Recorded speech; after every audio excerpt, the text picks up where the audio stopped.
Welcome to a fireside reading of Wuthering Heights by Emily Brontë. Chapter 10.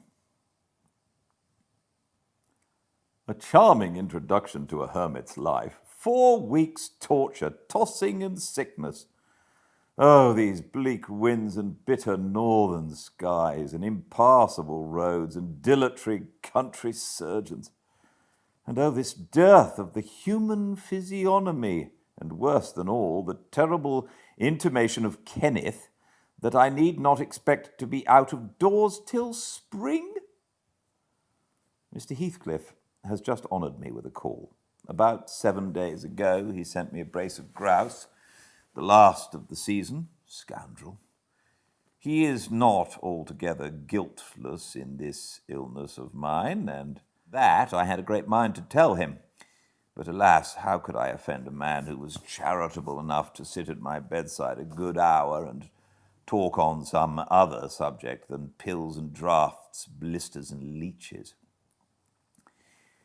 This is quite an easy interval. I am too weak to read, yet I feel as if I could enjoy something interesting. Why not have Mrs. Dean to finish her tale? Yes, I can recollect its chief incidents as far as she had gone. Yes. I remember her hero had run off and never been heard of for 3 years, and the heroine was married. I'll ring. She'll be delighted to find me capable of talking cheerfully. Mrs. Dean came. "It wants 20 minutes, sir, to take the medicine," she commenced. Away with it," I replied. "I desire to have... The doctor says you must drop the powders." "With all my heart. Don't interrupt me. Come and take your seat here. Keep your fingers from that bitter phalanx of vials. Draw your knitting out of your pocket. That will do. Now, continue the history of Mr. Heathcliff, from where you left off to the present day. Did he finish his education on the continent and come back a gentleman? Or did he get a sizar's place at college, or escape to America and earn honours by drawing blood from his foster country, or make a fortune more promptly on the English highways? He may have done a little in all these vocations, Mr. Lockwood, but I couldn't give my word for any. I stated before that I didn't know how he gained his money. Neither am I aware of the means he took to raise his mind from the savage ignorance into which it was sunk. But with your leave, I'll proceed in my own fashion, if you think it will amuse and not weary you. Are you feeling better this morning?" "Much." "That's good news." I got Miss Catherine and myself to Thrushcross Grange, and to my agreeable disappointment, she behaved infinitely better than I dared to expect. She seemed almost over-fond of Mr. Linton, and even to his sister she showed plenty of affection. They were both very attentive to her comfort, certainly. It was not the thorn bending to the honeysuckles, but the honeysuckles embracing the thorn. There were no mutual concessions. One stood erect and the others yielded, and who can be ill-natured and bad-tempered when they encounter neither opposition nor indifference? I observed that Mr. Edgar had a deep-rooted fear of ruffling her humour.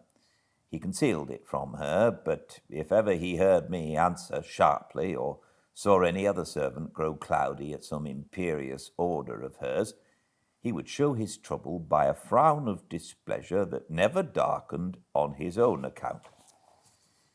He many a time spoke sternly to me about my pertness, and averred that the stab of a knife could not inflict a worse pang than he suffered at seeing his lady vexed. Not to grieve a kind master, I learned to be less touchy, and for the space of half a year the gunpowder lay as harmless as sand, because No fire came near to explode it. Catherine had seasons of gloom and silence now and then. They were respected with sympathizing silence by her husband, who ascribed them to an alteration in her constitution, produced by her perilous illness, as she was never subject to depression of spirits before. The return of sunshine was welcomed by answering sunshine from him. I believe I may assert that they were really in possession of deep and growing happiness. It ended, well, we must be ourselves in the long run. The mild and generous are only more justly selfish than the domineering, and it ended when circumstances caused each to feel that the one's interest was not the chief consideration in the other's thoughts.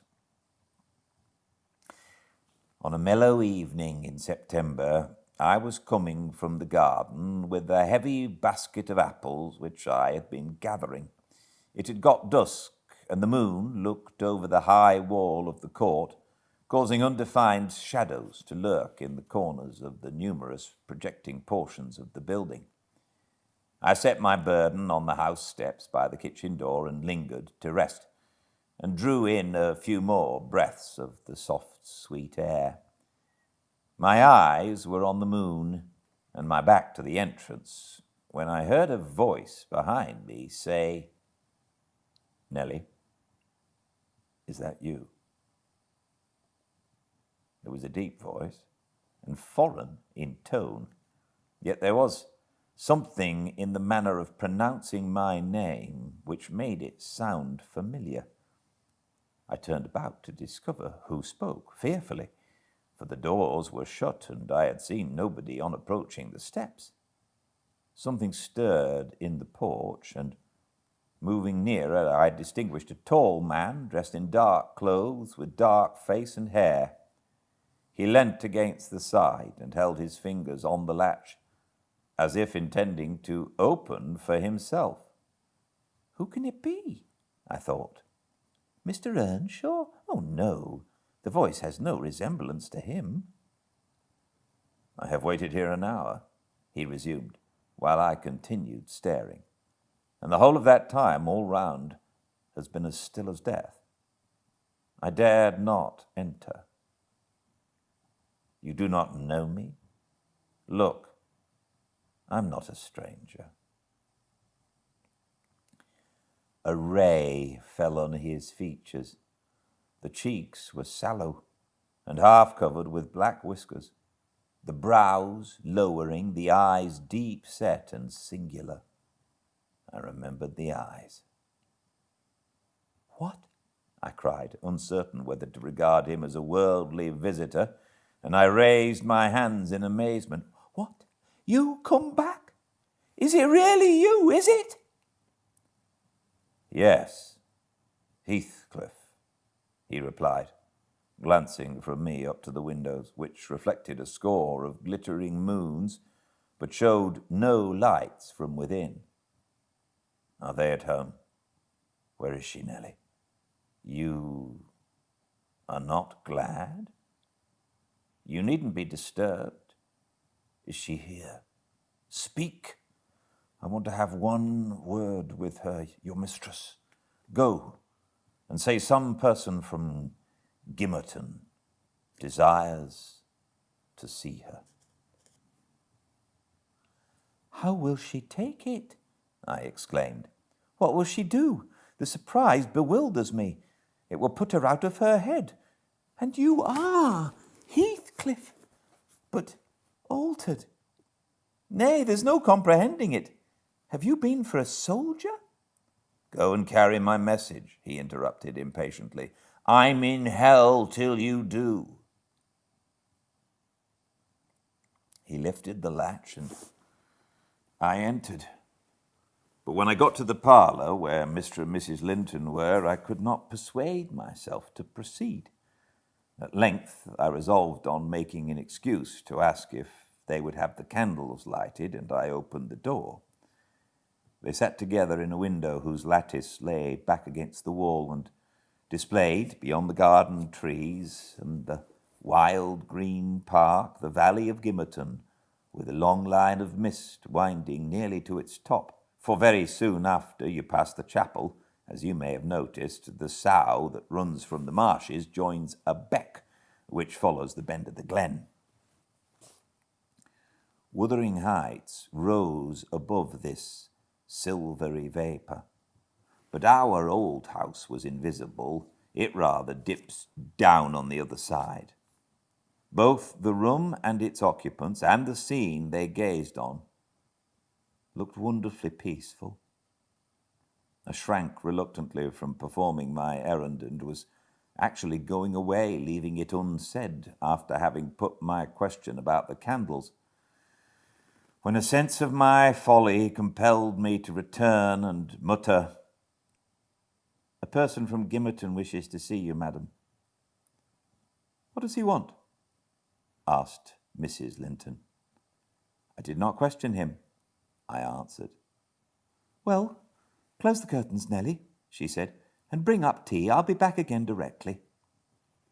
She quitted the apartment. Mr. Edgar inquired carelessly who it was. "Someone mistress does not expect," I replied. "That Heathcliff. You recollect him, sir, who used to live at Mr. Earnshaw's?" "What, the gypsy, the ploughboy?" he cried. "Why did you not say so to Catherine?" "Hush, you must not call him by those names, master," I said. "She'd be sadly grieved to hear you. She was nearly heartbroken when he ran off. I guess his return will make a jubilee to her." Mr. Linton walked to a window on the other side of the room that overlooked the court. He unfastened it and leant out. I suppose they were below, for he exclaimed quickly, "Don't stand there, love. Bring the person in, if it be anyone particular." Ere long, I heard the click of the latch, and Catherine flew upstairs, breathless and wild, too excited to show gladness. Indeed, by her face, you would rather have surmised an awful calamity. "Oh, Edgar, Edgar," she panted, flinging her arms round his neck. "Oh, Edgar, darling, Heathcliff's come back. He is." And she tightened her embrace to a squeeze. "Well, well," cried her husband crossly, "don't strangle me for that. He never struck me as such a marvelous treasure. There is no need to be frantic." "I know you don't like him," she answered, repressing a little the intensity of her delight. "Yet for my sake, you must be friends now. Shall I tell him to come up?" "Here?" he said. "Into the parlor?" "Where else?" she asked. He looked vexed and suggested the kitchen as a more suitable place for him. Mrs. Linton eyed him with a droll expression, half angry, half laughing at his fastidiousness. "No," she added after a while, "I cannot sit in the kitchen.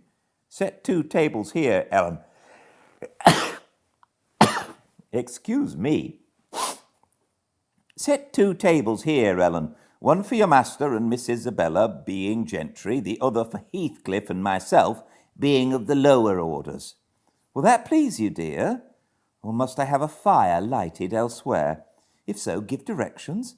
I'll run down and secure my guest. I'm afraid the joy is too great to be real." She was about to dart off again, but Edgar arrested her. "You bid him step up," he said, addressing me.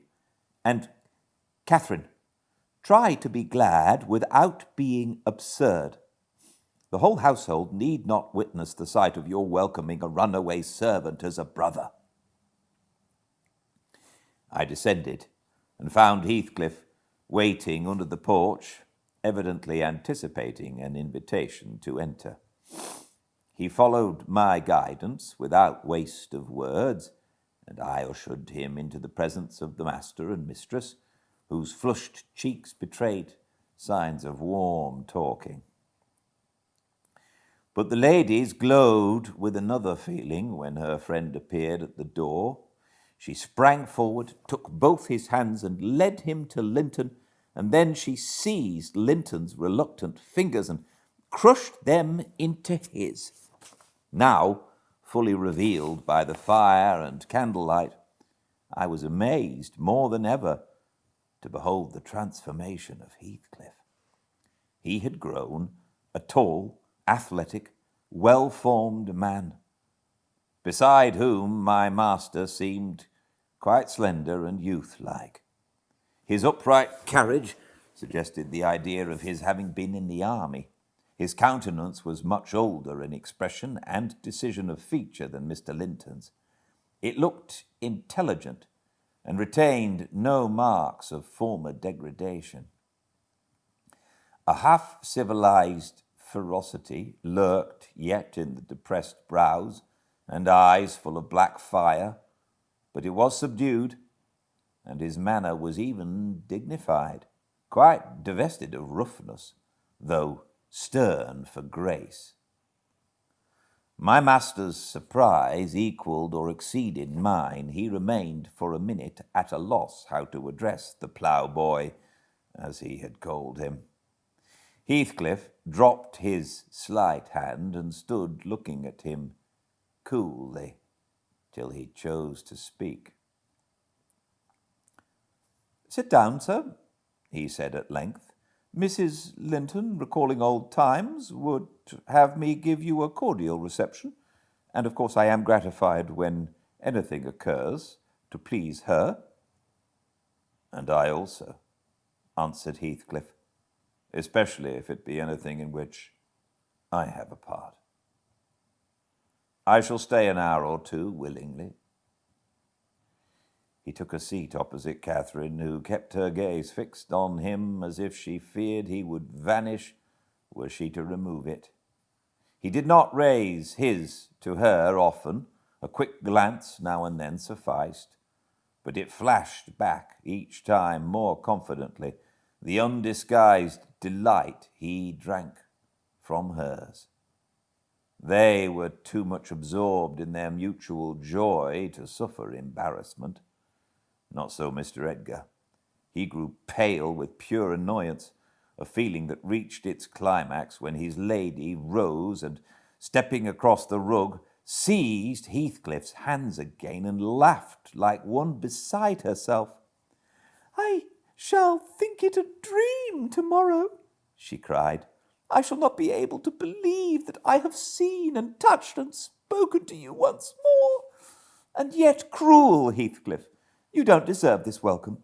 To be absent and silent for 3 years and never to think of me." "A little more than you have thought of me," he murmured. "I heard of your marriage, Cathy, not long ago, and while waiting in the yard below, I meditated this plan, just to have one glimpse at your face, a stare of surprise, perhaps, and pretended pleasure. Afterwards, settle my score with Hindley, and then prevent the law by doing execution on myself. Your welcome has put these ideas out of my mind, but beware of meeting me with another aspect next time. Nay, you'll not drive me off again. You were really sorry for me, were you? Well, there was cause. I've fought through a bitter life since I last heard your voice, and you must forgive me, for I struggled only for you."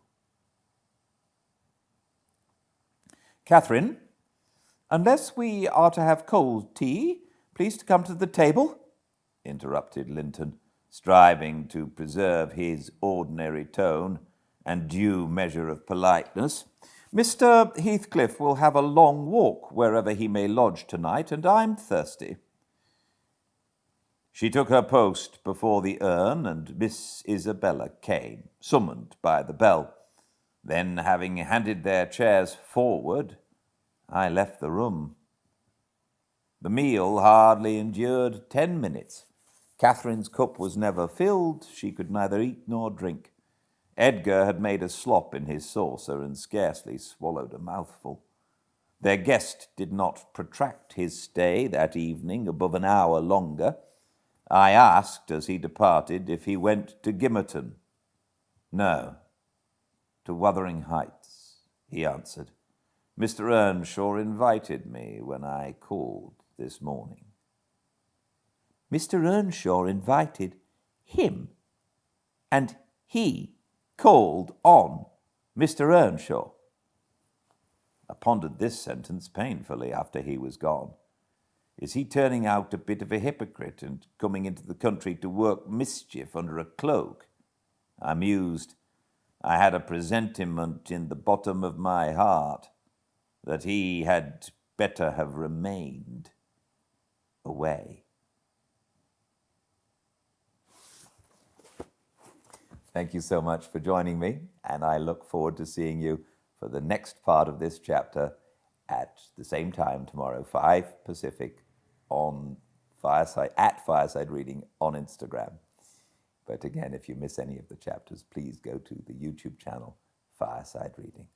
Until I see you, please be very well. Good night.